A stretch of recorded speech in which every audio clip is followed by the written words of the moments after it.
Assalamualaikum, good morning. How are you today? Sebelum kita belajar, kita berdoa dulu ya. Doa sebelum belajar. Allahumma salli ala Muhammad wa ala ali Muhammad.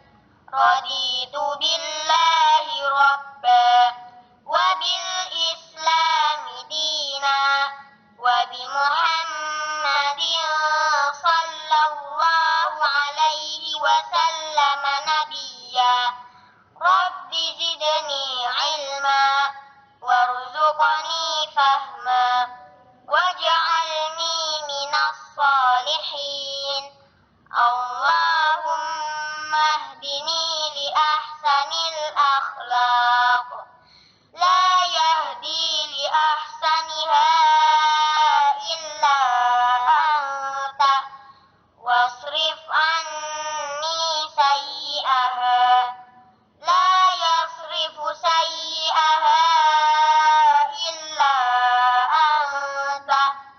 Allahumma inni as'aluka ilman nafi'an wa rizqan thayyiban wa amalan mutaqabbala.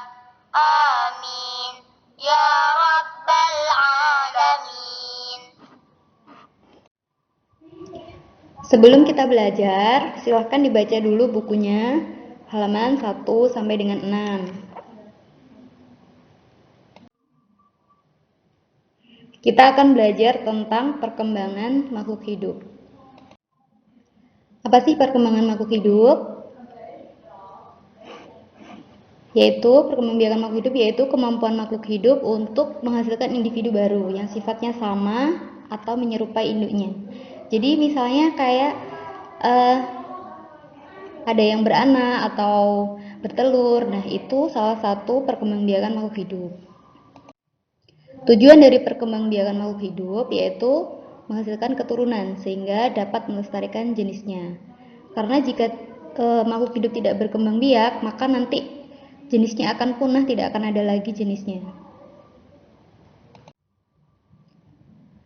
Makhluk hidup itu kan ada 3. Nah, nanti kita juga akan bahas perkembangbiakan makhluk hidup ketiga-tiganya, yaitu perkembangbiakan manusia, perkembangbiakan hewan, dan perkembangbiakan tumbuhan.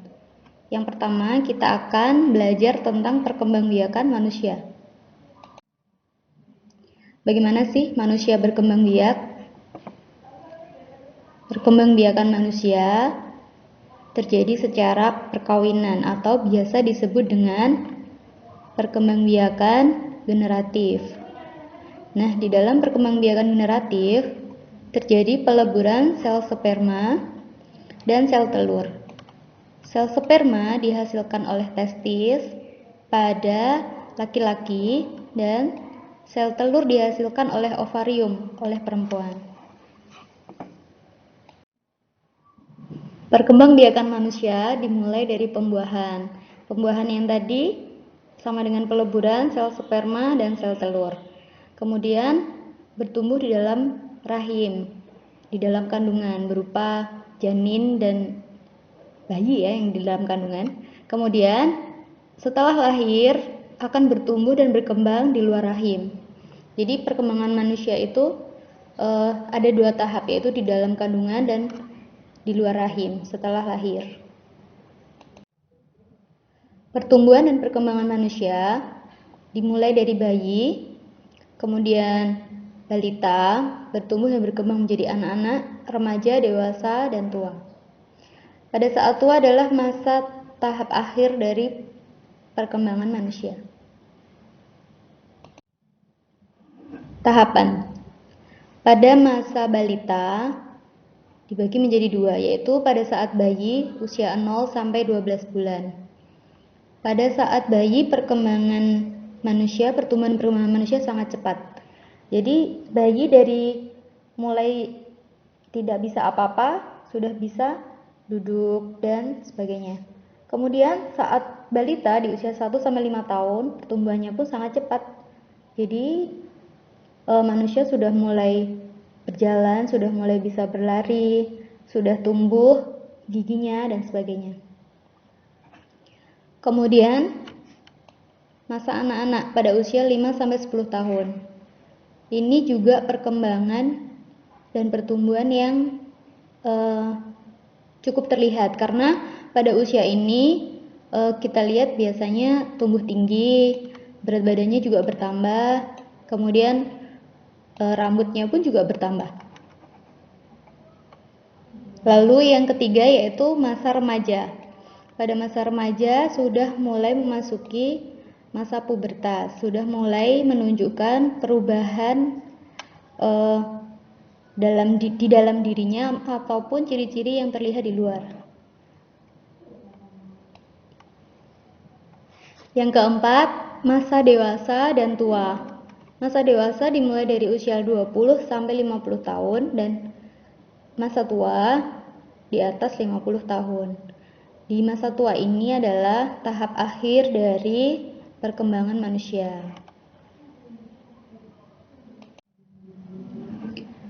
Perkembangan fisik anak-anak.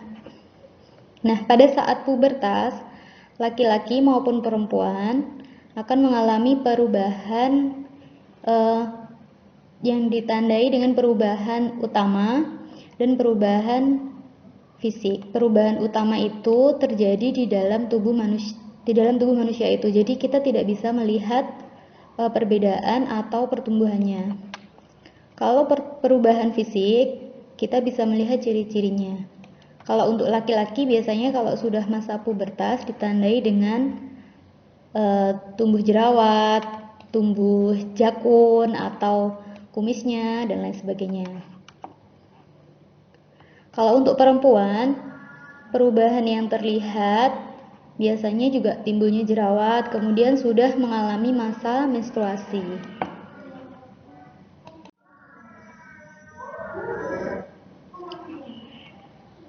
Apakah masa pubertas dialami setiap orang? Tentu saja, karena masa pubertas adalah hal yang wajar. Masa pubertas akan dialami setiap orang untuk menghasilkan keturunan. Karena pada saat masa pubertas sudah ditandai dengan kematangan pada sel sperma dan sel telur itu tadi. Jadi sudah bisa mengalami proses perkembangbiakan pada manusia. Sebelum mengakhiri pelajaran hari ini, kita berdoa dulu ya. Doa sesudah belajar. Allahumma sholli ala Muhammad wa ala ali Muhammad. Allahumma inni a'udzu bika minal ajzi wal kasal wal jubni wal bukhl wal harami wa adabil qabr. Allahumma ati nafsi taqwaha wa zakkiha anta khairu man zakkaha anta waliyuha wa maulaha. Allahumma inni a'udzu bika min ilmin la yanfa' wa min qalbin la yakhsha' wa min nafsin la tashba' wa min da'watin la yustajabu laha. Allahumma faqqihna fid din. Subhanaka Allahumma wa bihamdika asyhadu an la ilaha illa anta astaghfiruka wa atubu ilaik. Sekian pelajaran hari ini. Wassalamualaikum warahmatullahi wabarakatuh. Jangan lupa kerjakan tugasnya, murojaah dan tilawah serta membantu orang tua.